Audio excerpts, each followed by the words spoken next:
I have the absolute privilege to dig into his brains, to find out how he's made his millions and how he will continue to make billions of dollars in the next coming years. I was broke when I first started, and then I started doing no money down because that time I got no money then. And that's income producing as well. So it's not just appreciation capital. You are making money from the durians that Singaporeans buy.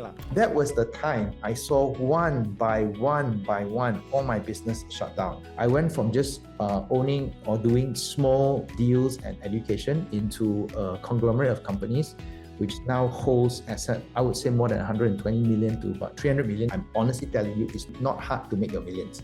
It's hard to keep your millions. I believe that money comes last. You don't have the knowledge, you don't have the skills, you don't have the directions, and then you don't have the connections. Don't waste your time. Money alone won't make anything.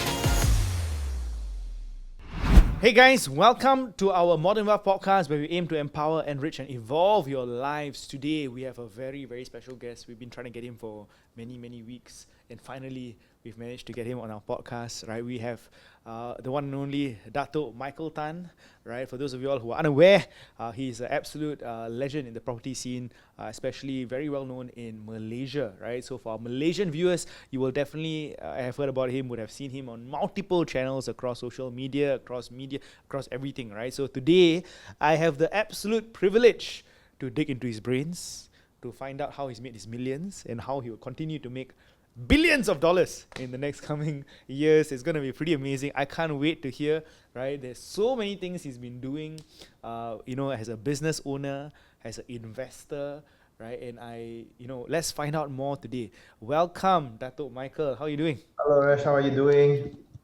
I'm doing great. I know you were very busy traveling everywhere. Philippines, I heard you were in KK as well. Where is life bringing you these days?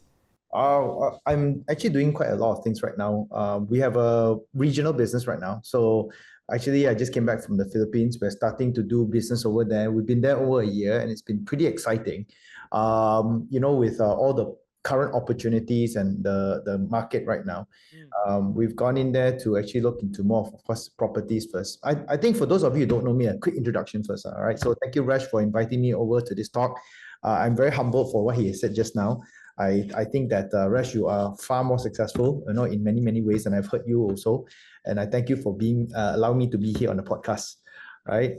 So for those of you who don't know me, my name is Dato Michael. I've been actually investing for close 20 years right now. That started in properties. I still love properties until today. So for those of you who are watching this and really love properties and can sink into it, I can share a couple of things.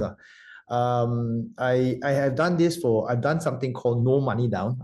I started with no money down. So actually the story for my background is that I was broke when I first started. And then I started doing no money down because at that time I got no money then. And I started to accumulate quite a bit of my wealth through property investments. Today, fast forward, I run a consortium of companies, mostly working into property investments. We do bulk buys. We actually buy out buildings. We've bought buildings and we own hotels in several countries as well. We're in several countries right now. We are in Thailand, we're in Cambodia, we're in Hong Kong, and also we're in Philippines recently. So that's why we start to expand. I've done a little bit of agriculture as well, and I'm focusing mostly on investments. So majority of my portfolio right now and my businesses kind of go around investment as a whole. Yep. Interesting. Dude, Philippines, tell me about that. How do you even get started with foreign land? Again, you're Malaysian, you're very familiar with Malaysia. You've obviously built an empire in Malaysia, but when you step out of that comfort zone and you go into a new country, what are some things you look out for and what are some pitfalls you need to be careful about? Oh, I have to just say this about Philippines. Okay, I love it for one very simple fact. Yep. It is the first country I've gone into where the language is the same. Okay, that helps a lot. Yes. Yeah, correct. Not. Yes. Right. Although of course they speak Tagalog, and they have their own native language, but they are so fluent in English that makes it so simple for us to go in and actually work together with them. I don't know. I have to honestly tell you. Okay, I have a very weird way of finding which country to go into. I'll share it if you guys don't mind. First and foremost is actually chemistry, right? If you love the place and you know the people are really nice, to me, I think relationship is very important. Just like you, if I meet a great person that I can sync with, oh great, then let's talk friends and then business later, because it's always it always works better that way. So those are the things I actually went to. I found a group of people. I shared with these people. So my business model is quite interesting. As a property investor, the first thing I do is I educate people first, right? So I go into the country, I research the possibilities. I have a group of people that I share with them my concept for actually doing property investments, and they as locals actually benefit first. So I've made them the first pot of gold. And after that, of course, along the way, I do my own research and I love the country. So let me tell you a little bit about Philippines right now with regards to properties, right? We're actually focusing on properties there right now. And the whole goal of it is at the moment, now, I know you're in Singapore, so Singapore is advanced. You're talking about maybe 10 to 15 years ahead of Malaysia, right? Philippines, let's grade it in terms of the advancements compared to Malaysia. It is about 20 years to 15 years behind Malaysia. So you're talking about a country that possibly is, I don't know, 30 to 40 years ahead, behind Singapore. So in terms of that kind of potential, there's a huge amount of opportunities that lay ahead. So I like to go into countries whereby I can still build on some of the technology we already have, right? And I look into their financing, I look into their opportunities of land, development, condominiums, and all the stuff. It is just beautiful. So when I see that there's an opportunity for us to go in and invest because of if it's 20 years behind time, there's a lot of things that even in terms of the property growth can be there, even though in terms of the things like Airbnb, things like subletting, all can be optimized a lot better, right? Even the way how we buy the properties, even the way how we build the properties can be even optimized based on the technologies that we have. So that makes it more exciting and viable. I can see an easy 10 to 15 years of me building my business, as an empire, as a group, together with them in the Philippines. And with that kind of good future, I said, okay, let's put in a flag and say, let's start business over there. Amazing. Yeah, I want to ask you a question. sure. Let's say I'm an individual investor, right? Would it be better for me to, let's say, for example, go to developer and just buy a unit there, or would it be better to tompang with you and let's say it's for investment property purpose lah, right? Would it be better to just go as an individual and try and buy something there, or would it be better to I would give my honest opinion right now, okay, as an investor, to me, okay, personally, let's go 101 on this. Every time I go into a different country, okay, and Singapore is actually quite small, so if you want to invest overseas, quite relatively easy. You cross the border, so you got Malaysia already. But I always see the biggest mistakes that Singaporeans do, or even Malaysians do when you go overseas, is that you buy from a developer. Now, it's easy, not to say it's a mistake, but it's easy, right? It's like everything's done for you, the research done for you. You can just pick the best top 10 developers in any country. If it's in Malaysia, it's SP Setia, or EcoWorld, or Sandavi. In Philippines, it's going to be Ayala.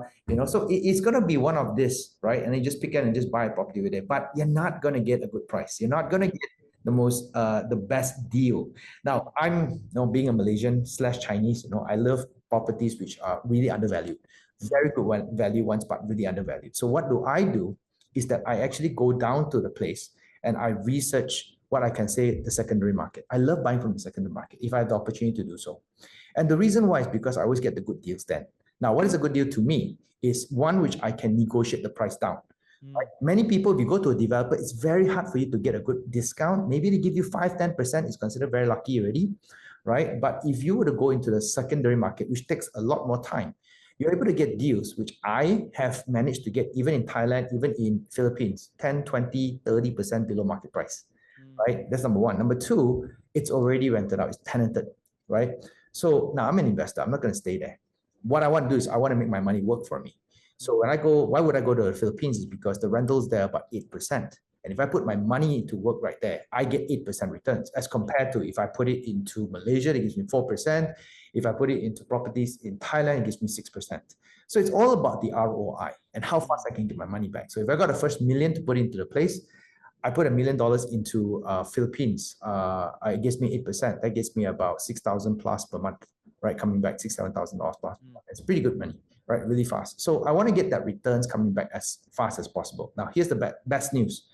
if I get that money discounted, right? If I put into $1 million property there and I'm able to get a 20% discount, now that means I put $800,000 into that business, that property, and it still gives me 8% based on 1 million. So I got the bang for the buck. I think you call it that way, right? Yes, yes, yes. Yeah. So that's how I do it. But if you go for a developer, I find it a bit tough because you kind of have to wait 3 years before it's completed and then start to rent it out, renovate it out. So what I really do is when I attack the market is I take my time. I probably go there 3 to 4 trips just to find out a good deal, then only go out there and invest my money. I believe that putting the hard work in the beginning makes it easier in the end. And that's how I invest. Actually, where are you, can you share with me in your entire journey, 20 years, right? What was some of the most ambitious kind of buys or whatever that you've done yourself? Myself, I've taken down buildings. I've built a hotel in Thailand. I've bought land in Cambodia. I think back in Malaysia, one of my most ambitious, which also spearheaded me to the world of, I know this sounds lame for Singaporeans, because Singaporeans are, I have to say, because I'm part Singaporean as well. I used to be in Singapore. I used to be a Singapore PR. And I love Singapore. I tell you, I love Singapore. I love Singapore now that I don't work there because it's quite stressful, right? Okay, but I love Singapore for its advancements and all. But one of the things that you miss in Singapore is that you're surrounded by all these countries which are less developed than you. So it may be a bit of I don't know, it may be a bit funny for me to tell you this, but my biggest deal was actually in land, agriculture.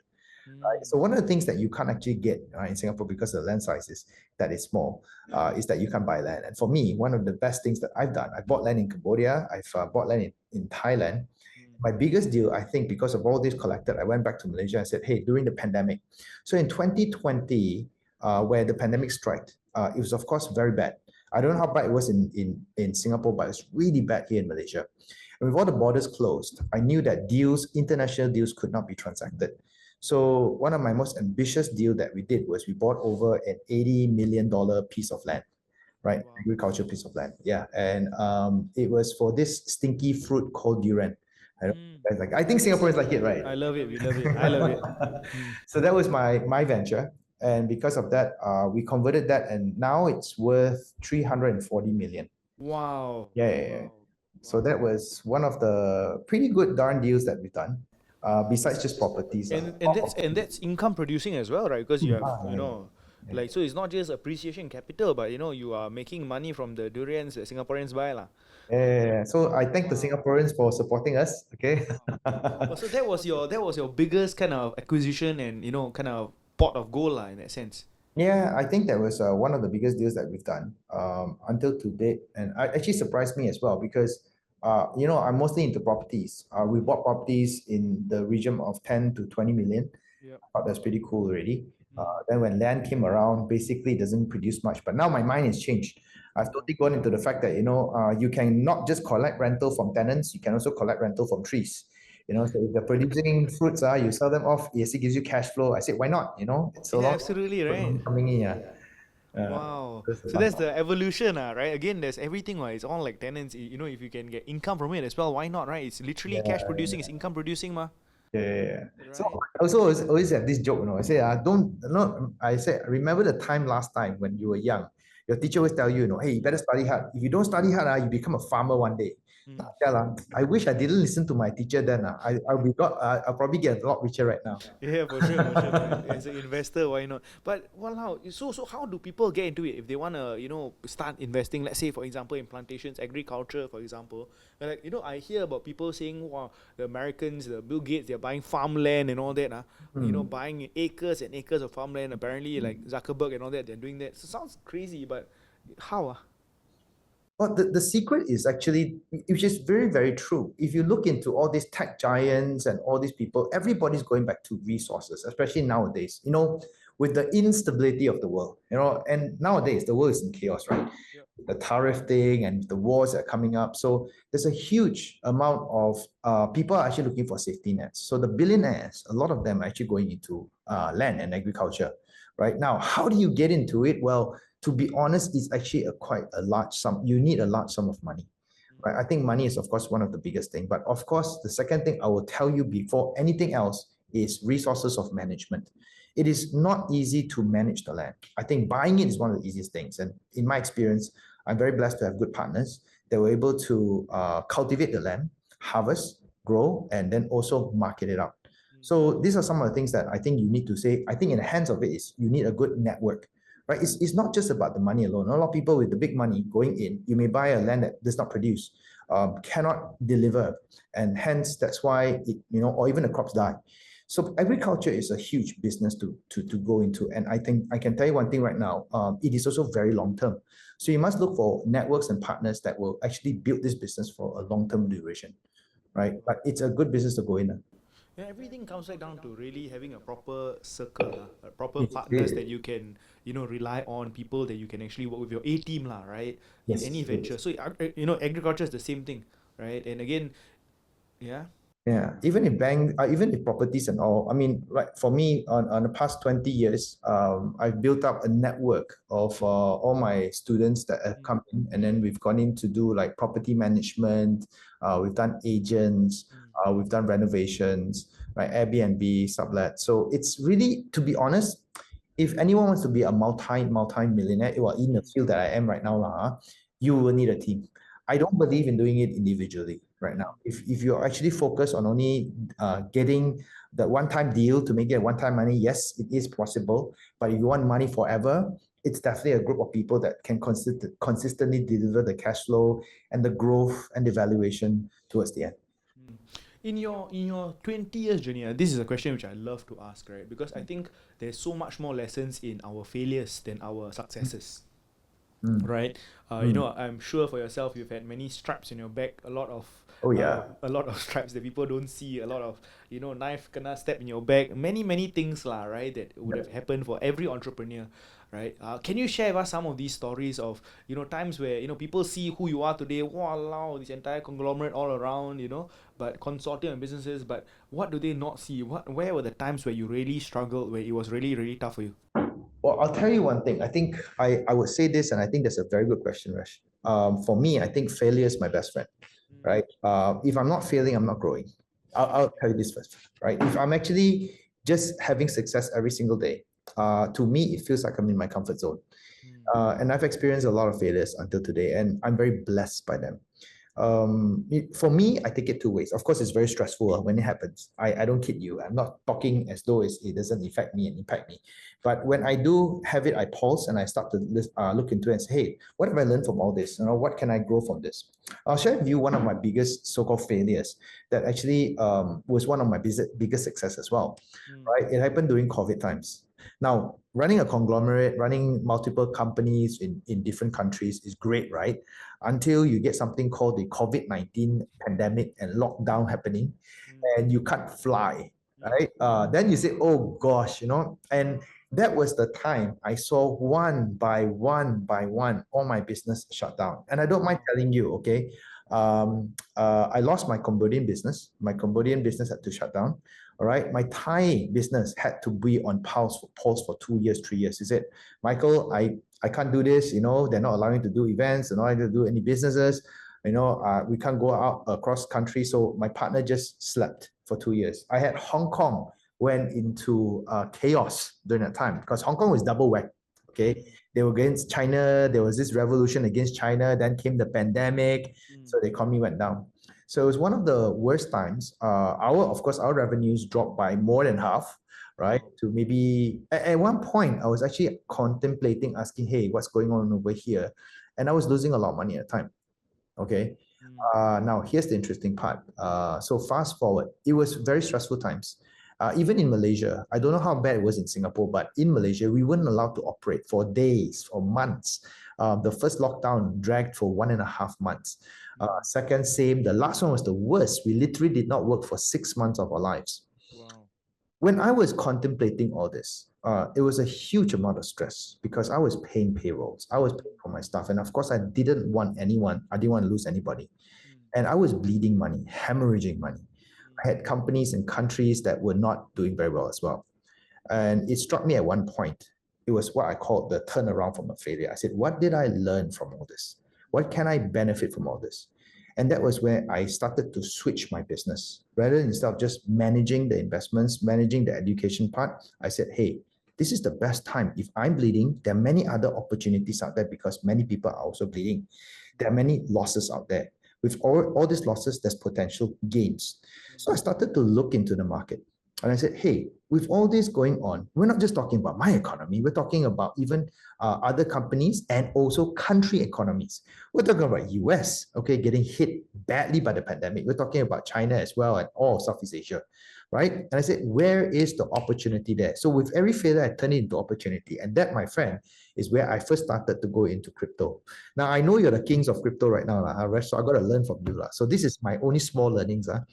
Okay, so in 2020 was my first dabbling into crypto. And of course, I got the experts. I wish I knew you by then. Actually, I did talk to you once at the time, I remember, right? But I got another expert to go and guide me along the way. And I can tell again, like I said, it's always team and network, right? So from that failure, I converted that by looking for opportunities. I got myself into crypto. I got myself into stocks. I invested into medical stocks. And also that's where I found my land, the plantation. I bought that land 60% below market price, only because of a failed deal from China, right? Because China couldn't come into Malaysia, right? So I got into that. So I started to turn my failures, okay, into opportunities. And when I invested into all this, my gosh, my business grew, my income grew, my investment grew 10x. Right? So in a matter of just 3 years, I went from just owning or doing small deals and education into a conglomerate of companies, which now holds asset, I would say more than 120 million to about 300 million if you consider the land as well. Right. So that's can I pause you right there? I just want to share two things with the audience who's watching, right? I'm watching and I'm feeling very inspired, right? And I really want to just share with you, I think there's two like things that you really truly have, right? One is the relationship with failure is beautiful, right? And some people look at failure as die, finish, But the way you look at failure, it's through a different lens, right? It's really through a different lens. And the number two thing is you are very open. Right, you're not like you're very open to opportunities, exploring different things. You're never shut off. You're always looking. Eyes are looking and seeing. Hey, where is there opportunity? Whether it's in agriculture, whether it's in properties, whether now it's in crypto, right? Like everything also there's opportunity. So why not, right? Right. And as a result of that, that is like literally the point where you would think that everything is crashing, turn out to be something so fruitful for you, right? So wow. It's really all it all boils down to your mindset, ultimately. It is. Yeah. Thank you so much. I think that it is. I think I learned from a lot of people like yourself as well. It's the perseverance and the grit. It's never giving up. You can never have a good day all day, right? There's going to be bad days. The question is, how do you turn it around? How do you look into it and say, hey, where's the sunshine that's going to come from there? And that's helped me a lot. And I think that, I think same with you, Rash. I don't think you're a person who just. I need to stop you right there. Yeah. How did this start? Let's go back to the Michael who was 18 years old, right? Were you an entrepreneur? Do you come from a family of business owners and all these kind of things? Like, how did this mindset get developed? When did it start? I think that the funny part about this right now is that I came from a very boring family, pretty much like I guess the ones from Singapore as well. They say, "Hey boy, study hard, okay, get good grades, go to a good school, get a good degree, get a job." Right? So my mom was a teacher. My dad is just a normal working person. He was a little bit of a businessman towards the end, but he was a sales manager. So we came from a very normal family, which the upbringing was there, but along the way, I realized that I even ended up working in Singapore. That's where I got my PR.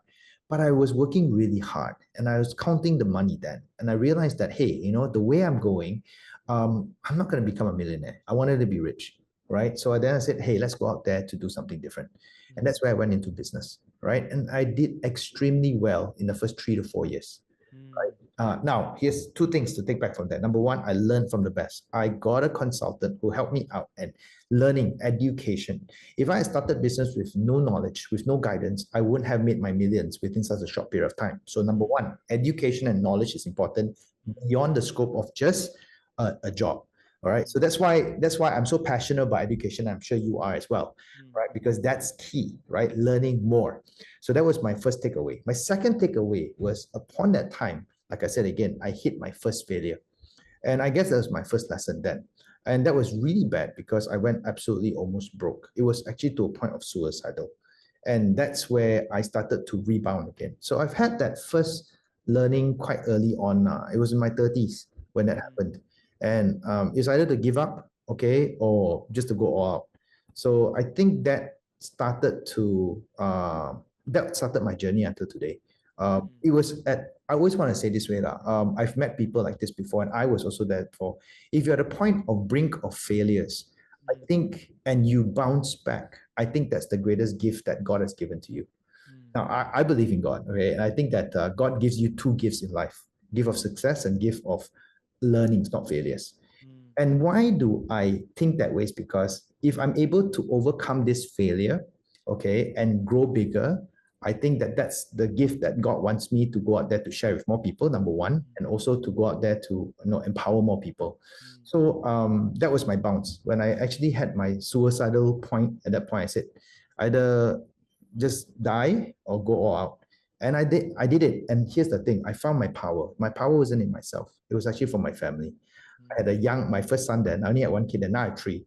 So at the time, I had my son and my wife, and I said that, if I left this world, fine, it's just me. But what would the world be like for my son and my wife? And so when I put them into the picture, I said, hey, let's do it for them, my family, right? I went all out. So that was my power. That's my superpower, and I just flew all out. So that's the thing, I guess. Incredible, man. Thank you for sharing, right? So crazy. So currently right now, for the normal salaried guy who's watching, right?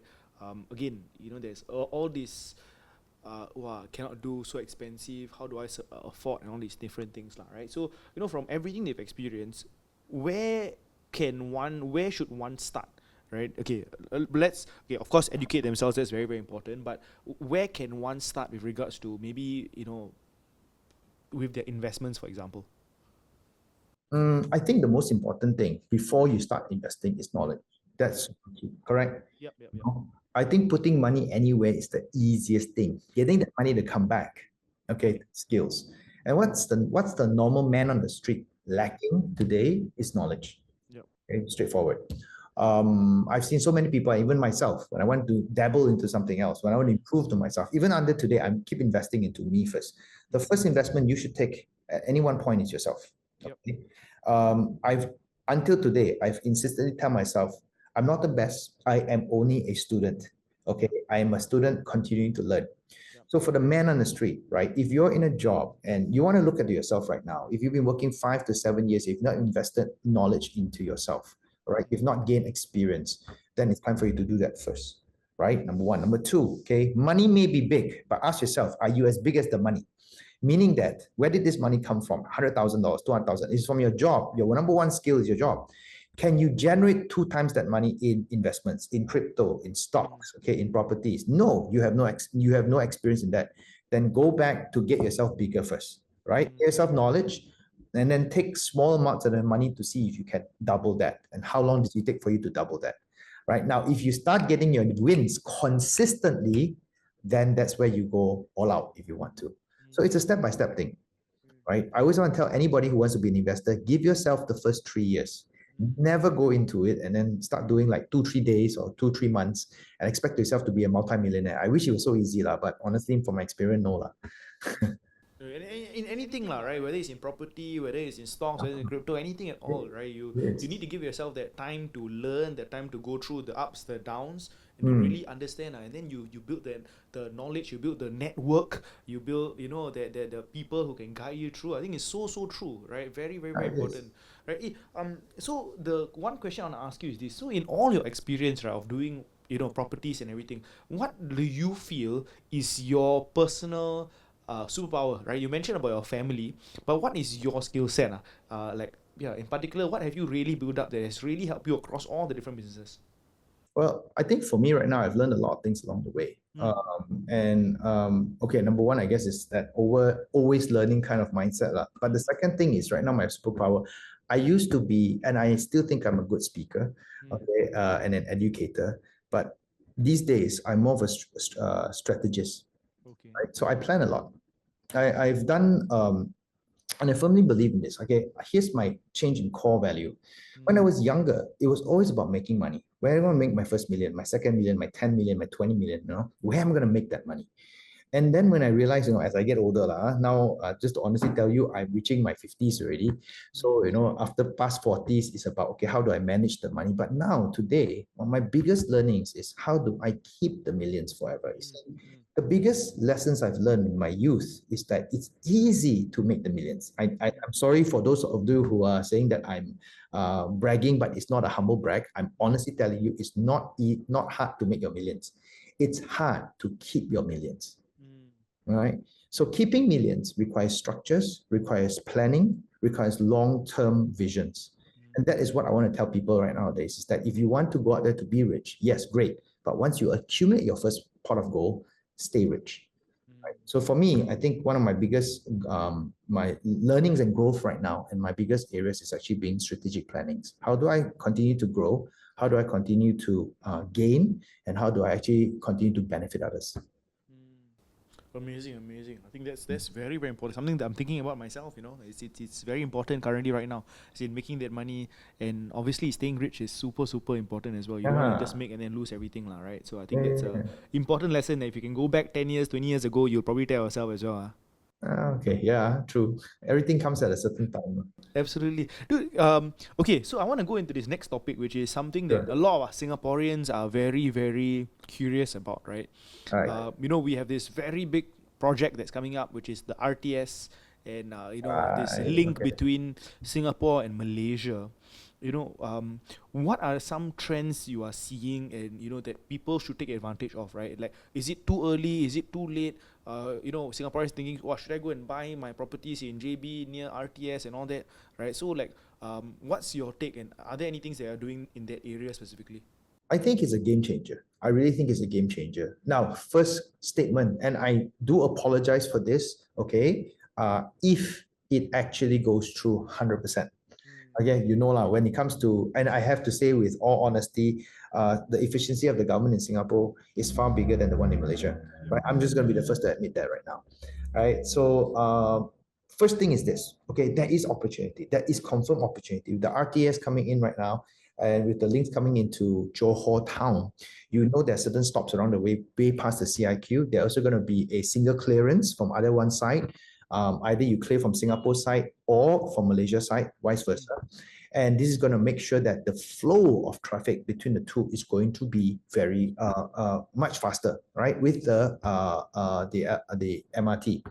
The traffic volume expected to be anything from, I can't remember my data that well, but it's about 300,000 a day, daily traffic, Yep. right? That's going to be intense. And all focus on the first causeway, the first CIQ there. So everything's going to be focused around that area, and that's going to bring a huge volume of people coming in and out from there, right? So everything's going crazy right now. The only thing you got to do right now is this, okay? Anticipate a delay. There's always going to be delay, not from your side, but from our side. Okay. So I think that everyone's rushing it right today, saying, hey, by tomorrow, by next year, by a year after, things are going to go efficiently, and you're thinking like, maybe a Singaporean saying, hey, yeah, government say today means today, tomorrow means today, tomorrow. I tell you, in Malaysia, if government says today, that means it's next month. Government say tomorrow, that means it's 1 year later. Okay.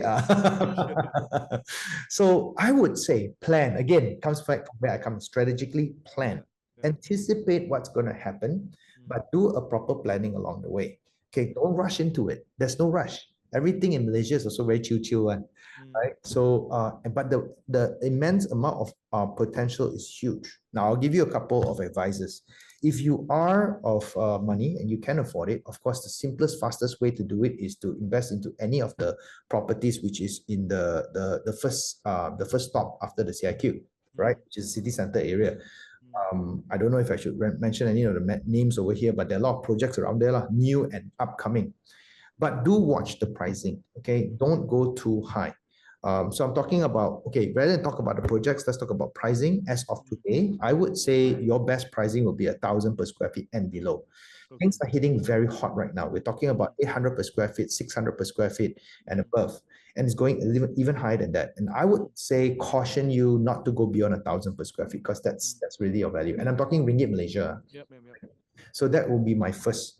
Now imagine this right now. Think of it like, it's a volcano eruption. So the top point over here, the price level, then you go down lower. So I would say go within the 3 kilometer to 5 kilometer outside of this zone. 3 to 5 is not very far. And that I would say start looking into 800 to 600 per square feet. Now, my sweet spot for today would be a price range of residential properties around 600 to 800 per square feet. That's my sweet spot. I still say if you go in at this area, you can still make money, right? So, and I will say that I think for a lot of Singaporeans right now, when they look into this, go like, sure, bro, you probably may want to go in for the more expensive properties. But let's just tell you this right now, Malaysians are not as rich as Singaporeans, right? And the spending power, the thing that the biggest mistake that Singaporeans think is that Malaysians who work in Singapore will buy properties in Johor. Okay, this is my statistics that I have on hand.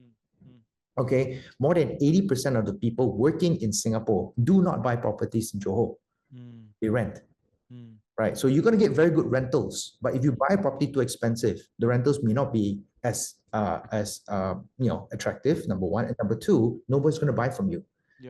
Okay. The local Johorians are the ones that are actually buying, and most of them do not buy properties which are extremely expensive.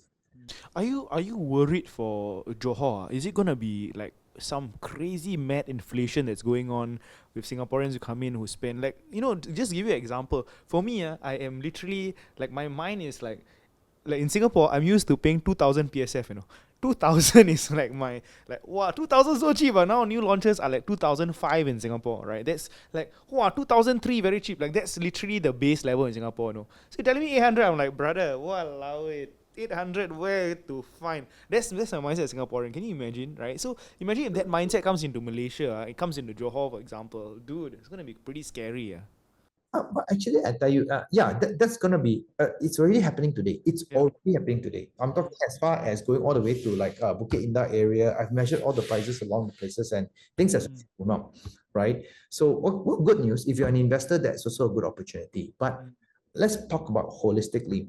Once the RTS is functional on both sides of the borders, I'm excited for Johor because I do feel what just spills over is not just the price difference, but it's also hopefully you bring in the culture, you bring in the development as well, right? Because with more expensive properties, with people are more affordable, people who make more money coming over, so Singaporeans may want to stay over in Johor. Yes, things will start to increase, but that will also mean that service, value, all has to upgrade.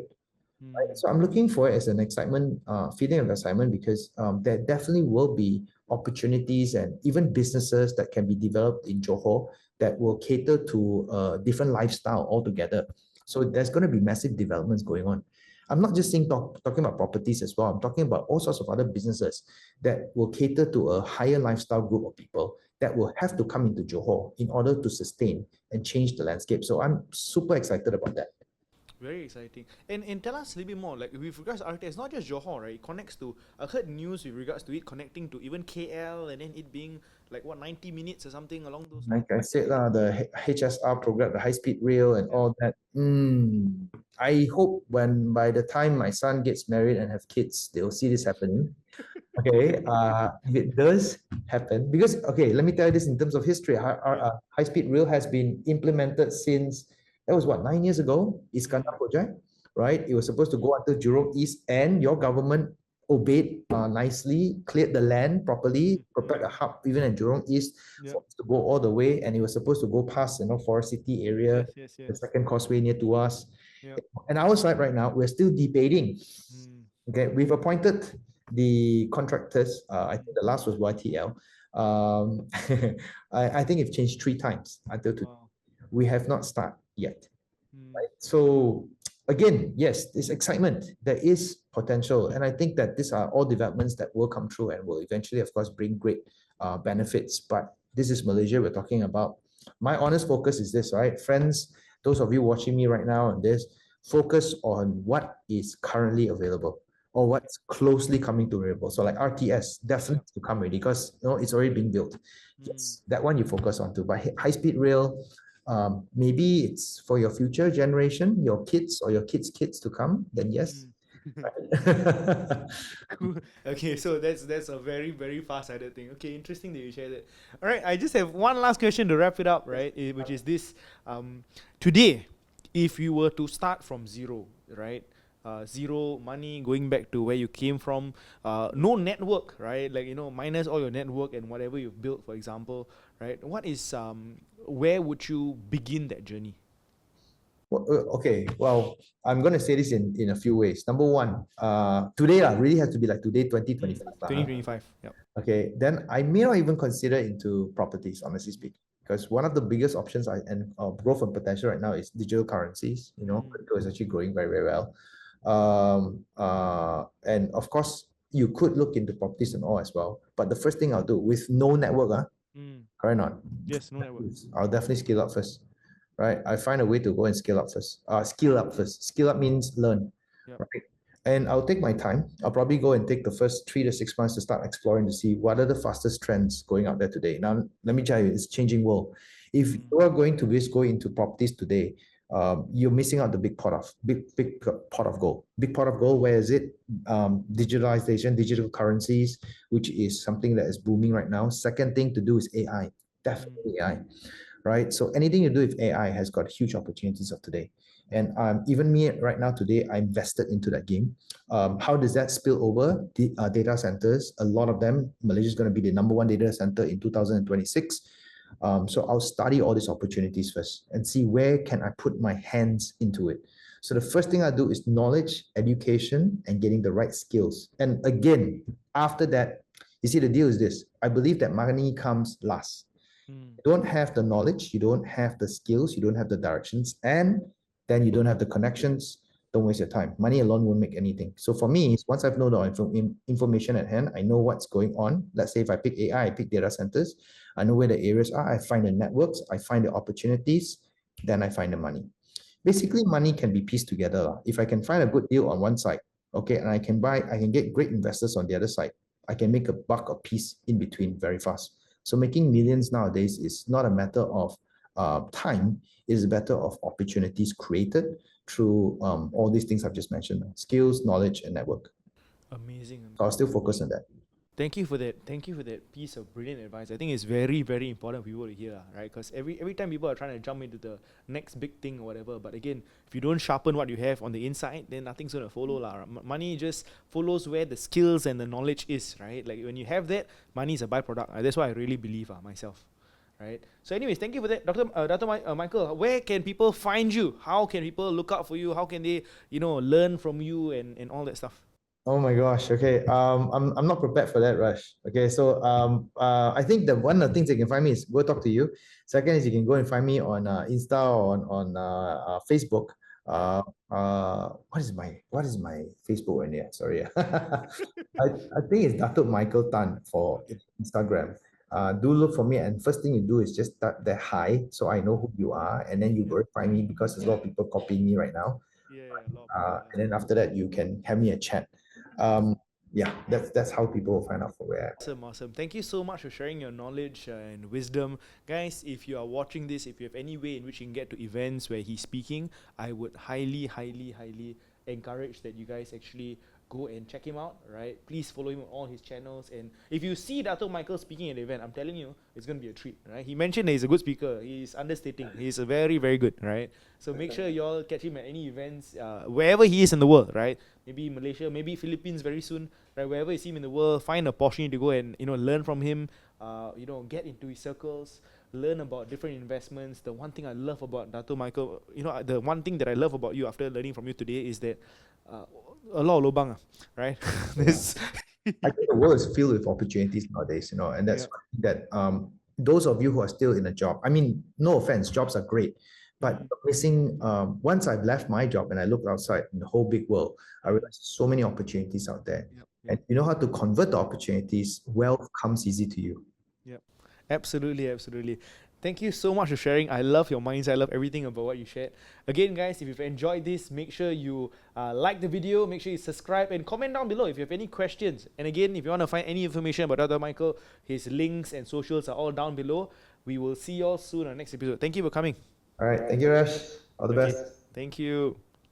Hey guys, I'm so blessed to be able to share these inspiring stories of remarkable people with you. Please support us by liking, commenting, and subscribing to our YouTube channel, right? These likes will help us know what videos you want to watch more of. So again, thank you and see you in another video.